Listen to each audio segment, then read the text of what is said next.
The air smelled of fresh asphalt and betrayal. My boots crunched on the gravel as I stood at the edge of Lot 17. My lot. The one I'd poured every penny of my savings into for 3 years. The sun was dipping low, painting the sky a bruised purple. But all I could see was her monstrosity, a gaudy 3-story mansion, all glass and sharp angles, squatting on my land like it owned the place. Karen Whitmore's name was practically etched into the marble pillars out front. My chest tightened, a slow burn of rage simmering under my ribs. She'd stolen my dream, and I was going to make her pay. 3 years ago, I'd signed the deed for this patch of earth in Willow Creek, a quiet suburb where the HOA ruled with an iron fist. I'd planned a modest house, something cozy with a wraparound porch for my kids to play on. I could already hear their laughter, the creak of a swing set, the clink of iced tea glasses on summer nights. But life had other plans. Medical bills piled up after my wife's surgery, and construction got delayed. I thought the lot was safe, marked by my name in the county records. I was wrong. Karen Whitmore, queen of the Willow Creek HOA, had always been a thorn. She'd send emails and Comic Sans about mailbox height violations or grass length infractions, her tone dripping with condescension. I'd ignored her, figuring she was just a bored busybody. But when I drove out to check on my lot last month, my stomach dropped. My land was gone. In its place stood her mansion, complete with a koi pond and a driveway that screamed money.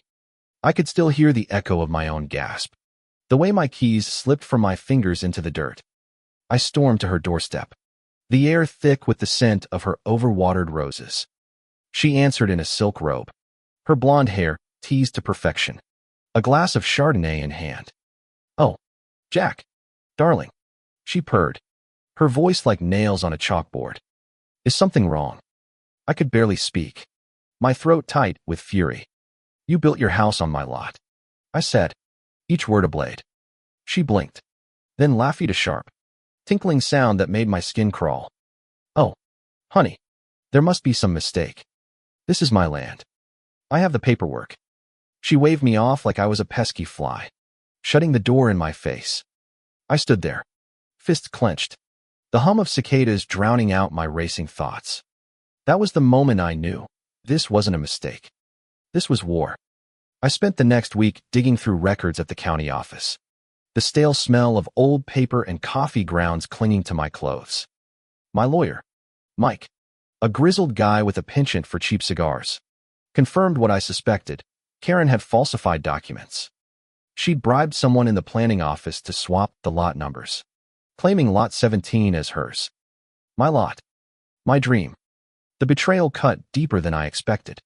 A dull ache that kept me up at night, staring at the ceiling while my wife, Sarah, slept fitfully beside me. Her soft sighs only fueled my resolve. I wasn't just fighting for land. I was fighting for us. But then came the twisted name I hadn't expected to see in the records, Tommy Delgado. He was the contractor who'd built Karen's mansion, a guy I'd known since high school. Tommy was the kind of kid who'd slip you an extra beer at a bonfire, always quick with a grin. Now he was tangled up in this mess, his signature on the construction permits. I tracked him down at a dive bar on the edge of town, the air thick with cigarette smoke and regret. Tommy looked older, his eyes sunken, his hands fidgeting with a coaster. "Jack, man, I didn't know," he said, his voice low, cracked. She told me it was her lot, paid me double to rush the job. I leaned in, the table sticky under my elbows. "You didn't check the deeds." He shook his head, a heavy sigh escaping. "I needed the money. My mom's sick." The words hit me like a punch. Tommy wasn't the villain here, just another pawn in Karen's game. But his guilt was my leverage. I took everything to Mike, who grinned like a wolf smelling blood. "We've got her," he said, puffing on his cigar. "Fraud, forgery, gibberish done." We filed the lawsuit, and the courtroom became my battlefield. Karen strutted in on the first day, her heels clicking like gunfire on the polished floor. She wore a tailored suit, her lips painted a defiant red, and she smirked at me from across the room. My heart pounded, a drumbeat of nerves and rage. But I held her gaze. She thought she'd win this with charm and money. She was wrong. The trial was a circus. Karen's lawyer, a slick guy with too much cologne, tried to paint me as a deadbeat who'd abandoned the lot. Mr. Harper neglected his property for years, he drawled, adjusting his cufflinks. I gripped the edge of my chair, my knuckles white, as Sarah squeezed my hand under the table. Her touch was the only thing keeping me grounded. Then Mike called Tommy to the stand. The room went quiet, the air heavy with anticipation. Tommy's voice shook as he admitted Karen's bribe, his hands trembling as he pointed to her. She told me to keep quiet, said she'd ruin me if I didn't. A murmur rippled through the courtroom, and Karen's smirk faltered. I could almost hear her heart skip a beat. But the real blow came when we presented the forged documents. Mike projected them on a screen, the discrepancies glaring, mismatched dates, altered signatures. The judge, a stern woman with steel-gray hair, leaned forward, her eyes narrowing. Karen's lawyer stammered, his confidence crumbling like cheap plaster. I caught Sarah's eye, and she gave me a small, fierce nod. For the first time in months, I felt hope, a fragile, flickering thing, but real. The nights after each court day were brutal. I'd sit on our sagging couch, the TV droning in the background, replaying every word of the trial. Sarah would curl up beside me, her head on my shoulder, the scent of her lavender shampoo a quiet comfort. "We're going to win this," she'd whisper, her voice steady despite the shadows under her eyes. But doubt gnawed at me. Karen had money, connections, power. What if she slipped through? What if she took everything and left us with nothing? The thought was a cold weight in my chest, heavier than the medical bills still stacked on our kitchen counter. Then came the wild card, Mrs. Evelyn Carter, a retired clerk from the county office. She was a tiny woman, barely 5 feet, with a voice like rustling leaves. Mike had tracked her down after a tip from Tommy. She'd worked in the planning office when Karen pulled her stunt. I saw her, Evelyn testified, her hands folded neatly in her lap.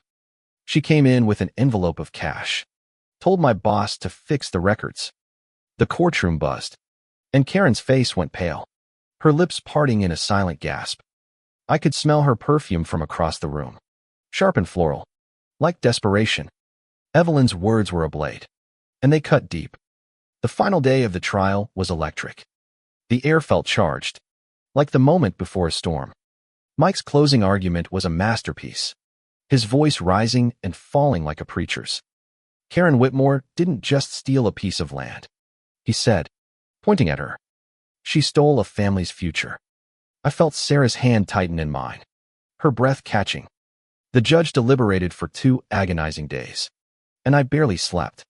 The hum of our old fridge a constant reminder of how close we were to losing everything. When the verdict came, it was like the world snapped back into focus. The judge's voice was steady, unyielding.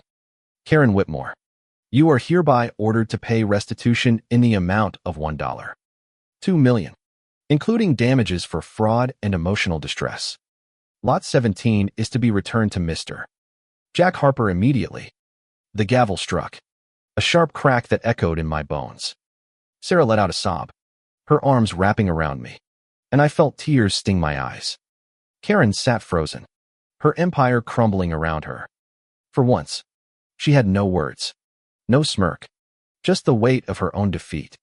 We walked out of the courthouse into a golden afternoon, the air crisp with the promise of fall. My kids ran to us, their laughter a melody I'd almost forgotten.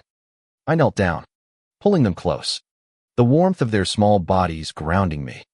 Karen's mansion would be torn down, her koi pond drained, her marble pillars reduced to rubble. Lot 17 was mine again, and with it, the chance to build the life I'd always wanted. But it wasn't just about the land. It was about standing up, about fighting when the odds were stacked against you. It was about justice, sharp and sweet, like the first bite of an apple after a long, bitter winter. As we drove home, the kids singing off-key in the back seat, Sarah reached for my hand. "You did it," she said, her voice thick with pride. I squeezed her hand, a smile breaking through the exhaustion. "We did it," I said, and for the first time in years, I believed it.